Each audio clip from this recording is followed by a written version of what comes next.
கர்நாடக சட்டப்பேரவை தேர்தல் நாடு முழுவதும் உற்று நோக்கப்படும் அரசியல் முக்கியத்துவம் வாய்ந்த தேர்தலாக இருக்கிறது. காங்கிரஸ் தலைமையிலான ஆட்சியை அகற்ற பாரதிய ஜனதாவும், ஆட்சியை தக்க வைத்துக் கொள்ள காங்கிரசும் இத்தேர்தலை சவாலாக எடுத்து பரப்புரை செய்து வருகின்றன. கர்நாடக தேர்தல் கள நிலவரத்தை நேரடியாக அங்கிருந்து வழங்குகிறது புதிய தலைமுறை. கர்நாடகத்தின் 5 கோடி வாக்காளர்களில் 50 லட்சம் பேர் தமிழர்களாக இருக்கின்றனர். பெங்களூருவில் உள்ள 28 சட்டமன்ற தொகுதிகளில் 12 தொகுதிகளில் வெற்றியை தீர்மானிக்கும் வாக்காளர்களாக தமிழர்கள் இருக்கின்றனர். மாண்டியா, தும்கூர், சாம்ராஜ் நகர் ஆகிய மாவட்டங்களிலும் வெற்றி தோல்வியை தீர்மானிக்கும் வகையில் தமிழர் ஓட்டுகள் இருக்கின்றன. சிவாஜி நகர் தொகுதியில் உள்ள திருவள்ளுவர் சிலை திறக்கப்பட்டது முக்கிய அம்சமாக பார்க்கப்படுகிறது. ஜனதாதள் கவர்மெண்ட் எல்லாம் இருக்கும்போது கூட இந்த சிலையை அவங்களால சால்வ் பண்ண முடியல.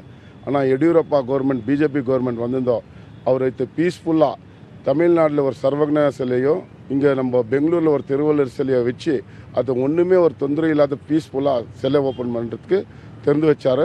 இதனால எடியூரப்பாக்கு தமிழர் வாழ்கிற இடத்துல அவருக்கு ரொம்ப நல்ல பேர் ஆயிருக்கு. கேண்டிடேட் தமிழருக்கு ஒரு செக்யூரிட்டி ஆல் ஓவர் கர்நாடகாவில் எடியூரப்பா ஒரு நல்ல தமிழர் கர்நாடகாரங்களுக்கு ஒரு ஒற்றுமையை கொடுத்துருக்காங்க.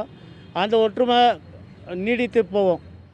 தமிழர்கள் வாழும் பகுதிகளில் தண்ணீர் பிரச்சனை, குடியிருப்பு வசதிகள் இல்லாதது, சாலை வசதிகள் இல்லாதது குறையாக பார்க்கப்படுகிறது. தண்ணி பிரச்சனை இருக்குது, ட்ரைனேஜ் ப்ராப்ளம் இருக்குது, சரியான வீடுங்க கட்டி கொடுக்கல இந்த ஸ்லம்முங்களில், ஏன்னா ரோடுங்க சரியாக இல்லை. இங்கே பாருங்கள், இதெல்லாம் போட்டு இங்கேயும் பாருங்கள், இங்கேயும் பார்க்குறது தருங்க, இதெல்லாம் போட்டு 20 வருஷம் ஆச்சு. ஆனால் இது எல்லாம் நாங்கள் செஞ்சு கொடுக்குறோன்றது ஒரு நம்பிக்கை. நம்மளுக்கு தண்ணி பிரச்சனை, எல்லாருக்கும் குடிநீர் பிரச்சனை.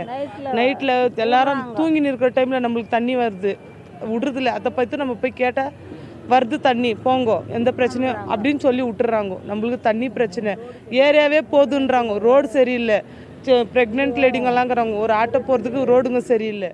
20 வருஷமாக காங்கிரஸுக்கு நாங்களும் ஓட் போட்டு எங்களுக்கு சொந்த வீடு கட்டித்தரேன், நாங்கள் எதுவுமே கட்டல. எங்கள் வீடு அப்படியே தான் இருக்குது.